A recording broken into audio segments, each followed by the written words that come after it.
View view level, level. View level बिल्कुल ऐसे ही view level. इसमें हमारे पास 3 स्कीमा आर्किटेक्चर होता है। ठीक है, ये क्यों हम लोग यूज़ करते हैं 3 स्कीमा आर्किटेक्चर? इसलिए हम यूज़ करते हैं ताकि हम एक क्या है कि लिमिटेशन क्रिएट कर सकें। हर लेवल पे कोई ना कोई क्या है कि समझ लें कि यूज़र काम कर रहा होता है, वो दूसरे के लेवल में क्या है कि वो अपना इंटरफेयर वो नहीं कर सकता। मतलब हम चाहते हैं कि वो दूसरे के लेवल में क्या है कि वो इंटरफेयर ना करे, तो then we have to basically introduce the और we have to use basically the 3 schema architecture हमें यूज़ करना पड़ता है। ठीक हो गया। इसमें फिजिकल लेवल है, लॉजिकल लेवल है, व्यू लेवल है। इसके बारे में आप लोगों को लास्ट टाइम डिटेल से बताया था, तो इसमें मैं अब ज़्यादा डिटेल से नहीं जाऊँगा। भाई इतना आप लोगों को याद रखने की जरूरत है कि जो व्यू लेवल है, जिसको हम यूज़र लेवल भी कहते हैं, इसको हम एक्सटर्नल लेवल भी कहते हैं, ये वो लेवल है जिससे जो एक यूज़र को ये शो हो रहा होता है, मतलब इसके थ्रू वो डेटाबेस को एक्सेस कर रहा होता है। वो सिर्फ डेटाबेस के थ्रू, डेटाबेस में से डेटा सिर्फ देख सकता है। वो डेटाबेस के डेटा के अंदर कोई चेंज, मतलब जब तक हम खुद ना चाहें वो नहीं कर सकता। Without our permission it is not able, it will be not able to reflect any or reflect any changes or modification in the structure of the database। वो database के structure के अंदर कोई changes वो परफॉर्म नहीं कर सकता। Logical level, central level इसका एक तरह से होता है। तो इसके अंदर क्या होता है कि ये वो बताता है कि किस तरह का डेटा जो है वो डेटाबेस के अंदर स्टोर पड़ा है और उस डेटा के दरमियान क्या रिलेशनशिप है। ठीक है, किस तरह का डेटा स्टोर पड़ा है, कौन कौन सी एंटिटीज का डेटा डेटाबेस के अंदर स्टोर पड़ा है और उनके दरमियान क्या रिलेशनशिप है। जैसे कि इंस्ट्रक्टर एक एंटिटी है, उसका डेटा स्टोर पड़ा है, उसके हवाले से उसकी इंफॉर्मेशन स्टोर पड़ी है, उसके एट्रीब्यूट्स पड़े हैं। 4 एट्रीब्यूट्स आपको यहाँ शो हो रहे हैं, ID, name, department name, salary. ठीक है, फिर बताया मेटा, इसे बेसिकली मेटा डेटा कहते हैं ना। अब आईडी क्या है, स्ट्रिंग है। अब ये व्हाट स्ट्रिंग, अब ये आईडी क्या है, एक एट्रीब्यूट का नेम है। फिर हमने बताया कि किस टाइप का, स्ट्रिंग टाइप का है। ठीक है, तो ये चीज़ें क्या होती हैं, data about a data is known as a meta data. तो इसी के फिजिकल लेवल है। फिजिकल लेवल में क्या है कि डेटाबेस आपकी फिजिकली कहाँ पे, किस सर्वर मशीन पे, किस कंप्यूटर पे, कहाँ पे आपकी स्टोर पड़ी है, that is called basically a physical level of your database 3 schema architecture. तो ये आसान सा टॉपिक है। ठीक है, उसके बाद आप लोगों के पास क्या चीज़ है कि इसके बाद हमारे पास आगे चलते हैं। ये डायग्राम से आप लोगों को प्योरली अब अंदाज़ा हो गया होगा कि कैसे ये एक स्कीमा हमारे पास वर्क कर रहा होता है। व्यू लेवल, लॉजिकल लेवल और फिजिकल लेवल, ये आपके सामने चीज़ें क्लियर हैं आप लोगों को अब। ठीक है, ये वही चीज़ है सारी।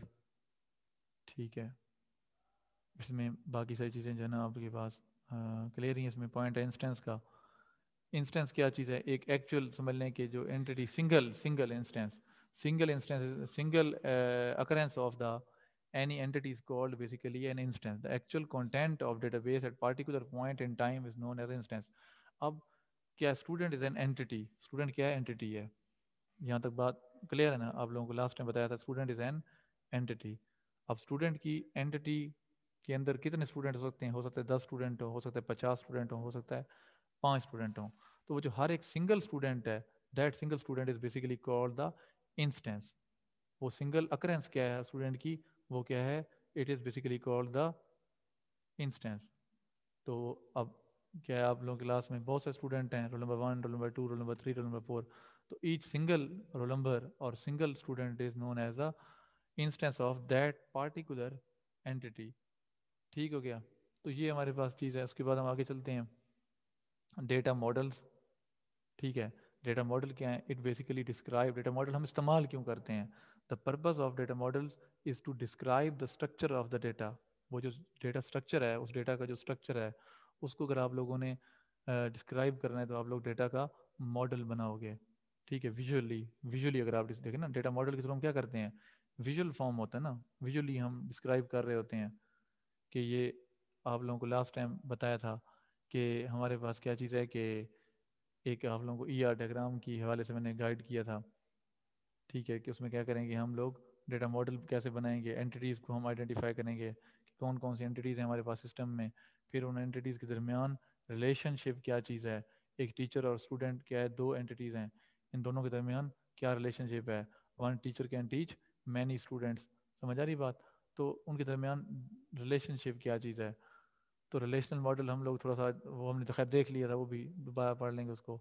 Network model, hierarchical model. ठीक है, तो इस तरह की चीज़ें हमारे पास होती हैं। अब ये रिलेशनल मॉडल आप लोगों को मैंने बताया था कि रिलेशनल मॉडल में क्या, डेटा हमारे पास टेबल्स के फॉर्म में स्टोर हम करते हैं। कहानी क्या थी हमारे पास कि पहले पहले हम लोगों ने ER मॉडल बनाना है, then we basically have to transform it into the relational model. पहले हम उसका क्या बनाएंगे, ER मॉडल बनाएंगे, एक ग्राफिकल फॉर्म उसकी आपने पेपर के ऊपर ड्रॉ कर ली, या कंप्यूटर के अंदर स्मार्ट ड्रॉ हो गया, या माइक्रोसॉफ्ट विजुअल एक टूल है उसके अंदर भी आप लोग ER डायग्राम्स बना सकते हैं। ठीक है, तो डिफरेंट तरह के हमारे पास सॉफ्टवेयर भी अवेलेबल हैं जिनके अंदर आप लोग वो क्या है कि डिफरेंट तरह के मॉडल्स को क्रिएट कर सकते हो। फिर उसके बाद मैंने आप लोगों को बताई थी ये बात कि अगर आप लोग सही से ER डायग्राम बनाओगे तो वही ER डायग्राम आप लोगों की डेटाबेस में जाके उसको आप फ़ौरन ही इंप्लीमेंट कर सकते हो। जो जो एंटिटीज़ आपने वहाँ पेपर के ऊपर ड्रॉ की हैं वही आपकी टेबल्स बनती जाएंगी। जो वहाँ पे आपने पेपर के ऊपर एट्रीब्यूट्स मेंशन किए हैं वो आपके टेबल के अंदर जाके कॉलम के नेम्स बनते जाएंगे। उनको हम क्या कहते हैं, कॉलम नेम वहाँ कहते हैं, उसको हम एट्रीब्यूट भी वहाँ पे कहते हैं। तो अब जैसे कि ये आपके सामने एक रिलेशनल टेबल की एग्जांपल आई हुई है। इसमें क्या है, 4 एट्रीब्यूट्स हैं, 4 कॉलम्स जिसे हम कहते हैं। इसके अंदर क्या है, मल्टीपल रोज हैं। डेटा क्या है, सेल के अंदर स्टोर है। अब यहाँ पे देखें पहली रो है, इस पहली रो के अंदर कितने सेल्स हैं, 4 सेल्स हैं। आईडी, अब आईडी का कॉलम है, नेम का कॉलम है, डिपार्टमेंट नेम का कॉलम है और सैलरी का कॉलम है। ठीक हो गया, तो यहाँ मल्टीपल आईडीज आ रही हैं मल्टीपल यूजर्स की। ठीक है, यहाँ पे हमारे पास क्या है कि भाई मल्टीपल नेम्स आ रहे हैं, मल्टीपल डिपार्टमेंट नेम्स आ रहे हैं, मल्टीपल सैलरीज आ रही हैं। ठीक है, तो इस तरह टेबुलर फॉर्म के अंदर हमारे पास क्या है कि डेटा स्टोर पड़ा होता है। ठीक हो गया, ये टेबल की फॉर्म में है ना। टेबल है, टेबल में क्या होता है, table is what is definition of table, table is basically a set of rows and columns. Rows and columns होते हैं। रो क्या है, ये रो है आपके पास, और ये क्या है आपके पास, क्या है, कॉलम है। Intersection of the row and column क्या कहलाता है, वो कहलाता है सेल। जहाँ पे रो एंड कॉलम इंटरसेक्ट हो रहे होते हैं वो क्या है आपके पास, सेल कहलाता है। ठीक हो गया, तो इसी तरीके से हमारे पास ये चीज़ हो गई। अब देखें यहाँ पे 2 टेबल आपके सामने आ गए, एक डिपार्टमेंट का टेबल है और एक आपके पास इंस्ट्रक्टर का टेबल। इंस्ट्रक्टर मतलब टीचर्स का टेबल है। ठीक है, टीचर्स की इन्फॉर्मेशन आ रही है।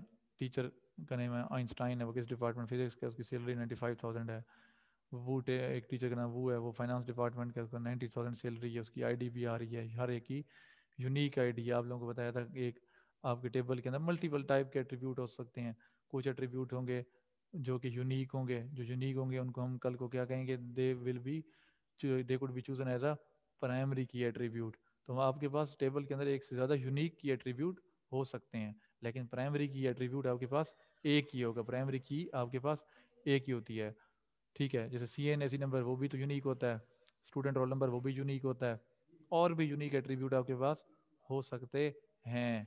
एक टेबल की जो प्राइमरी की है, जब दूसरे टेबल में हम उसको जाके स्टोर करवाते हैं, क्यों स्टोर करवाते हैं वो मैं आप लोगों को आगे चल के बताऊंगा। रिलेशनशिप बनाने के लिए याद रखना, अभी तक फिलहाल अब इतना याद रखें, to make relationship we basically shift और we basically link the primary key of one table towards the another table, then this basically forms the relationship between 2 table. तो 2 टेबल्स के दरमियान जब अगर आप लोग रिलेशनशिप बनाना चाहें तो आप लोग एक टेबल की प्राइमरी की उठा के दूसरे टेबल में ले जाते हैं। कौन से वाले टेबल की हमने उठा के कौन से टेबल में लेके जानी है, इसके ऊपर हम लोग आगे जब रिलेशनशिप का चैप्टर पढ़ेंगे तो उसके अंदर हम लोग देखेंगे। होपफुली नेक्स्ट लेक्चर के अंदर हम रिलेशनशिप डिस्कस करेंगे, तो तब आप लोगों को ये चीज़ क्लियर हो जाएगी। खैर, यहाँ पे अब आप लोगों के सामने 2 टेबल्स शो हो रहे हैं। तो फिर उसके बाद दूसरा टेबल हमारे पास क्या है, डिपार्टमेंट का टेबल है। उसमें डिपार्टमेंट नेम्स का एक कॉलम आ रहा है, फिर एक बिल्डिंग का कॉलम है, फिर एक आपके पास बजट का कॉलम है। ठीक है, तो इस तरीके से डेटाबेस के अंदर इस फॉर्म में हमारा डेटा स्टोर किया जाता है। जो डेटाबेस में आप लोग टेबल्स बनाओगे उसके अंदर क्या है, इसी तरीके से टेबल बनेगा। टेबल के अंदर कॉलम्स होंगे, उन कॉलम्स के जो है ना नीचे सेल्स होंगे, उन सेल्स के अंदर आप लोग क्या है कि डेटा स्टोर करोगे। हर एक कॉलम का अपना नाम होगा। जैसे आप लोगों को ऊपर हेडर, इसको हम क्या कहते हैं, हेडर रो कहते हैं इसको। आप कॉलम, इसको हेडर रो भी कह सकते हैं। इसमें क्या है, आईडी कॉलम का नेम है, नेम एक कॉलम का नेम है, डिपार्टमेंट नेम एक कॉलम का नेम है, और एक सैलरी कॉलम का नेम है। ठीक हो गया। अब बैक एंड के ऊपर जब आप ये टेबल क्रिएट करते हो, एक टेबल मैं क्रिएट कर रहा हूँ, लेट्स से दैट टेबल क्या है, उसकी क्यूरी एक लिखी जाएगी। बैक एंड पे सीक्वल की हम एक क्यूरी लिखते हैं। अगर हम क्यूरी के थ्रू टेबल, कल अभी हमने एसक्यूएल क्यूरीज पढ़नी है, तो उसमें क्या होगा कि हम लोग सीक्वल की क्या है कि हम एक कमांड लिखेंगे, स्टेटमेंट्स लिखेंगे, क्यूरी लिखेंगे, जिसके थ्रू हमारा क्या है कि टेबल हमारा क्रिएट हो जाएगा डेटाबेस के अंदर। वो कैसे क्रिएट होगा, प्रैक्टिकल मैं आप लोगों को करके दिखाऊंगा। अभी इसका सिंटैक्स आप लोग देख लें। Create table, create table, create क्या है, keyword, table what is table, table क्या है, कीवर्ड। उसके बाद आगे आ रहा है इंस्ट्रक्टर, इंस्ट्रक्टर आपके पास यूजर डिफाइंड वर्ड है, मतलब आपके टेबल का नाम है, ये आपका कोई भी टेबल का नाम आप इसको दे सकते हैं, लेकिन ये मीनिंगफुल होना चाहिए, मतलब ताकि आप लोगों को पता हो। स्टूडेंट हो सकता है, इंस्ट्रक्टर, कोई भी नेम जो आप जिस चीज़ का डेटा आप लोगों ने स्टोर करवाना है वो आप लोग टेबल का नाम दे दोगे। उसके बाद यहाँ पे ब्रैकेट आ रही है, स्मॉल ब्रेस आ रही है, फिर उसके नीचे आप लोग देखें 4 स्टेटमेंट्स आप लोगों को नज़र आ रही हैं। तो यहाँ पे क्या है, ये कॉलम के नेम्स हैं, आईडी, उसके बाद स्पेस 4 5।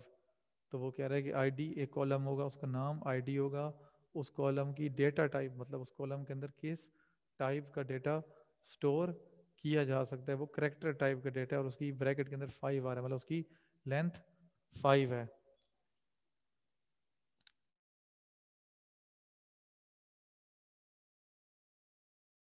अच्छा, उसके बाद आपके पास नेम एक कॉलम है, ठीक है, वो किस डेटा टाइप का है, ये डेटा टाइप्स के ऊपर भी हम बड़ी डिटेल से बात करेंगे।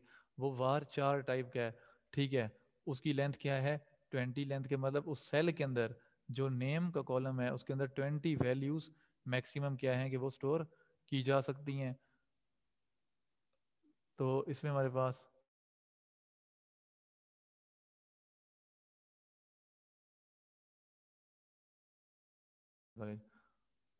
ये अपना, अच्छा, तो उसके बाद हमारे पास डिपार्टमेंट नेम है, उसकी डेटा टाइप है वार 420, ठीक है, इसी की सैलरी है न्यूमेरिक टाइप का। तो ये इनकी डेटा टाइप्स के वाले से हमने आगे सीक्वल का जब अभी हम प्रैक्टिकल हम लोगों ने करने हैं उसमें इनकी एक्सप्लेनेशन भी मैं आप लोगों को दूंगा। तो फिलहाल इस तरह से सिंटैक्स इसका काम करेगा। डीडीएल लैंग्वेज या DDL word data definition language statement, DDL language statements के वाले से भी हम लोगों ने पढ़ना है। ये वो लैंग्वेज की टाइप्स हैं। डीडीएल में वो तमाम स्टेटमेंट्स आ जाती हैं सीक्वल की जिनके थ्रू आप लोग डेटाबेस के स्ट्रक्चर के ऊपर आप लोग कोई काम कर रहे हो, ठीक है। डेटा डिक्शनरी क्या है, डेटा डिक्शनरी वो पार्ट है जिसमें आपका डेटाबेस के अंदर वो पार्ट है जिसमें डेटाबेस के टेबल या डेटाबेस की जो इन्फॉर्मेशन होती है वो स्टोर पड़ी होती है कि डेटाबेस की टाइप क्या है, डेटाबेस के अंदर टेबल कितने हैं, उन टेबल के अंदर कितने कॉलम्स हैं, उन कॉलम्स की टाइप्स क्या हैं, ये सारी डेटा डिक्शनरी के अंदर इंफॉर्मेशन हमारे पास स्टोर पड़ी होती है। बच्चे यहाँ तक कोई क्वेश्चन किसी का है तो काइंडली पूछ लें। आप लोग मेरे ख्याल से बिल्कुल सारे सो रहे हैं, तो यही मुझे लग रहा है। सर जाग रहे हैं सर। नहीं सर, जाग रहे हैं। बच्चे कोई क्वेश्चन फिर पूछ लें, मुझे नींद आने लग गई है। आप लोग जना इतने खामोशी है तो मुझे तो उससे अब नींद वाली सिचुएशन मेरे साथ होने लग गई है।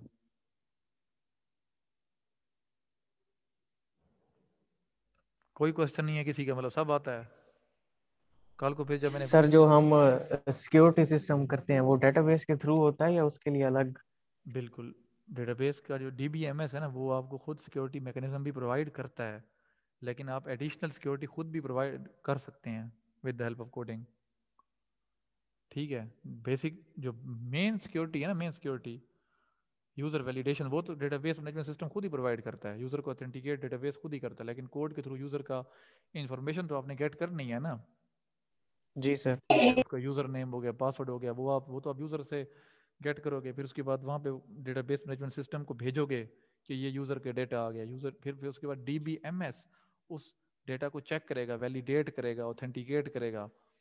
तो जो अगर हम आपकी बात जो आप क्वेश्चन है आपका, उसका आंसर ये है कि जो डीबीएमएस है डेटाबेस मैनेजमेंट सिस्टम वो सिक्योरिटी प्रोवाइड करता है, ठीक है, कि कोई मतलब इलीगल यूजर उस डेटाबेस को एक्सेस ना कर सके, ठीक है। कोई और क्वेश्चन बचे किसी का, या बाकियों को सब आता है? फिर पेपर में मैंने क्वेश्चन करने हैं, फिर उस वक्त आप लोग आंसर नहीं कर पाएंगे। बेहतर है अभी क्वेश्चन कर लें ताकि आंसर भी आप लोग क्लियर कर लें।